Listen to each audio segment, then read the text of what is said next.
कालिदास को एक बार पड़ोसी राज्य से शास्त्रार्थ का निमंत्रण मिला। वह शास्त्रार्थ के लिए रवाना हुए। कालिदास तब तक बहुत प्रख्यात हो चुके थे और उनके ज्ञान का प्रभाव कई राज्य तक फैल चुका था। कालिदास कुछ अभिमानी भी हो चुके थे। कई बार स्वयं की प्रशंसा स्वयं से ही कर लिया करते थे।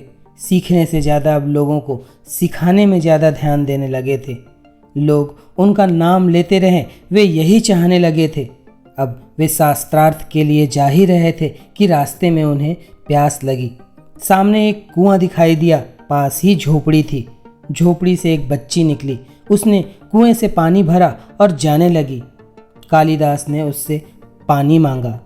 बेटी, मुझे प्यास लगी है, क्या तनिक जल मिलेगा?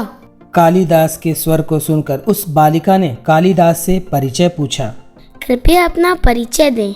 कवि कालिदास को लगा कि उनकी हेठी हो रही है, फिर भी वह बोले, बेटी, तुम छोटी हो, घर में कोई बड़ा हो तो उसे भेजो, मुझे वो अवश्य पहचान लेंगे। अब बालिका ने कहा, नहीं, आप अपना नाम बताएं। थोड़ा सोचकर कालिदास बोले, मुझे नहीं पता।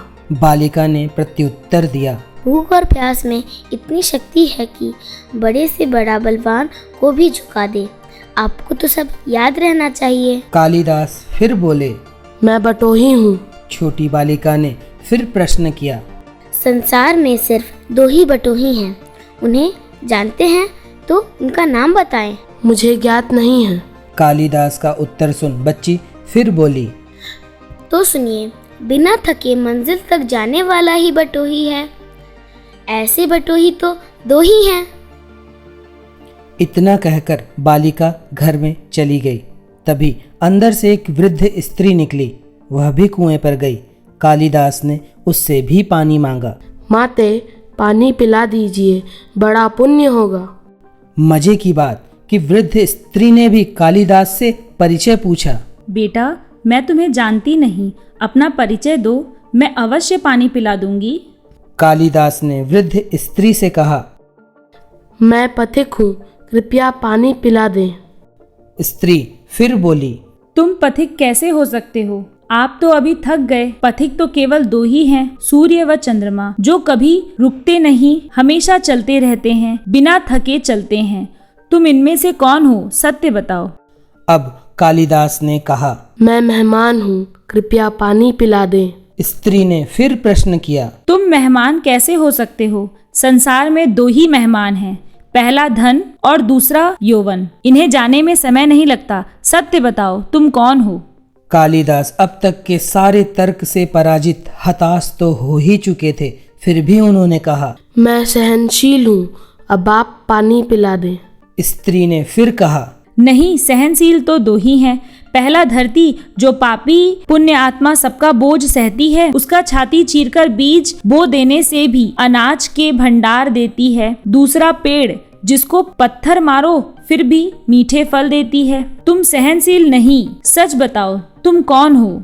कालिदास लगभग मूर्छा की स्थिति में आ गए और तर्क वितर्क से झल्लाकर बोले, मैं हठी हूँ। स्त्री ने फिर पूछा, फिर असत्य। हठी तो 2 ही हैं, पहला नख और दूसरा केश, कितना भी काटो बार बार निकल आते हैं। सत्य कहें ब्राह्मण, कौन है आप? कालिदास अब पूरी तरह अपमानित और पराजित हो चुके थे। कालिदास ने कहा, फिर तो मैं मूर्ख ही हूँ। स्त्री ने फिर कहा, नहीं, तुम मूर्ख कैसे हो सकते हो?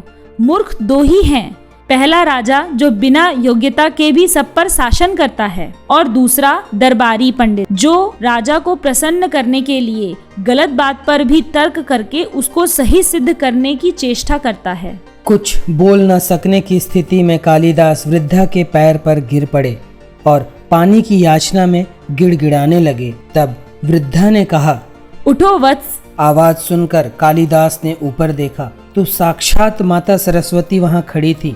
कालिदास पुनः नतमस्तक हो गए। माता ने कालिदास से कहा, शिक्षा से ज्ञान आता है, ना कि अहंकार।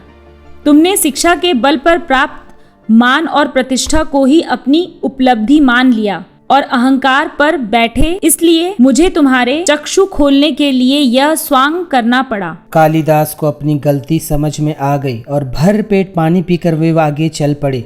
इस घटना के बाद से कालिदास का अभिमान जाता रहा और उन्होंने आगे अपना पूरा समय सीखने में ही लगाया।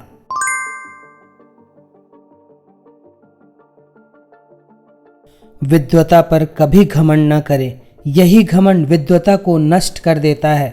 सदैव विनम्र और सरल रहे। कहा गया है कि विद्या ददाति विनयम, अर्थात विद्या विनम्रता प्रदान करती है, न कि घमंड। घमंड जीवन में बिल्कुल भी नहीं होना चाहिए। आपने सुना भी होगा, फल देने वाले पेड़ हमेशा झुके होते हैं, इसलिए घमंड के बिना ही जीवन व्यतीत किया जाए तो अच्छा है। जो व्यक्ति बिल्कुल घमंड नहीं करता वह इस संसार का सबसे सुखी व्यक्ति होगा। किसी भी चीज़ का घमंड न होना ही सर्वोत्तम होता है। आपके पास जो है उस पर गर्व करें और जो नहीं है उसके लिए प्रयत्न करें। घमंड से आपको कुछ पल का सुख मिल सकता है, लेकिन शांति नहीं।